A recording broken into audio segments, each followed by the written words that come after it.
Moro! Tänään me tehdään kasviskarri, eikä mikä tahansa kasviskarri, vaan Sotongin voittoisa kasviskarri. Ja me tehdäänkin se ihan precis samalla tavalla, mitä me tehtiin Sotongin saarella. Tervetuloa messiin! Ja mulla on tässä täysin samat raaka-aineet, mitä me voitettiin palkintoskapasta. Sieltä löytyy kickherneitä, karrijauhetta, tomaattia, chiliä, valkosipuli, bataattia, porkkanaa, paksoita, brokkolia, valkosipulia ja limeä ja sitten tietysti sitruunanruohoa. Lähdetään tekemään. Täytyyhän nämä veget pilkkoakin, aletaan hommia. Vedetään bataatit eka päreiksi, laitetaan wokkipannu, tuttu kolina. Viidakossa oli muuten pikkasen haastavampaa tehdä, ei ollut ihan näin hyvät olosuhteet. Silmällä kun bataatit ja porkkanat tuolla vähän freesantuu, niin mä leikkaan muut aineet joukkoon.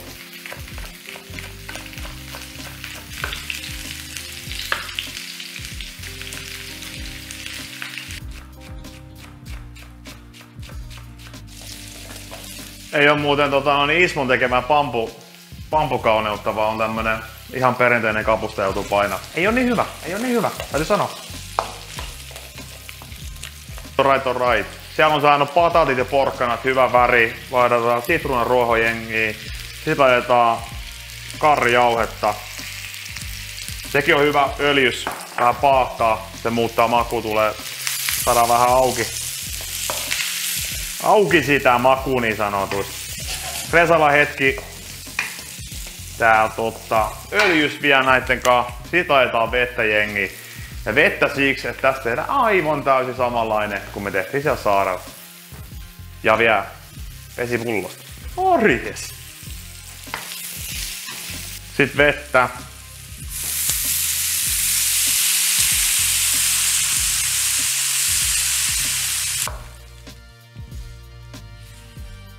Pataatit ja porkkanat on nyt kypsiä, niin heitetään joukkoon nyt loput raaka-aineet, jotka kypsyy nopeasti ja meidän karri on sen jälkeen valmis.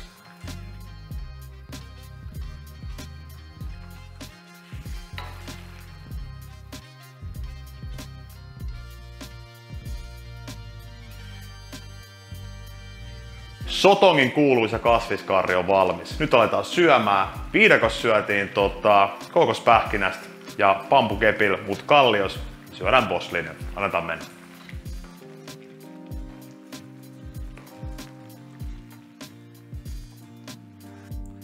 Vaikka siellä Viidakossa kaikki tällainen spessu maistuu ihan sairaan hyvältä, mutta onhan tääkin nyt ihan todella hyvää.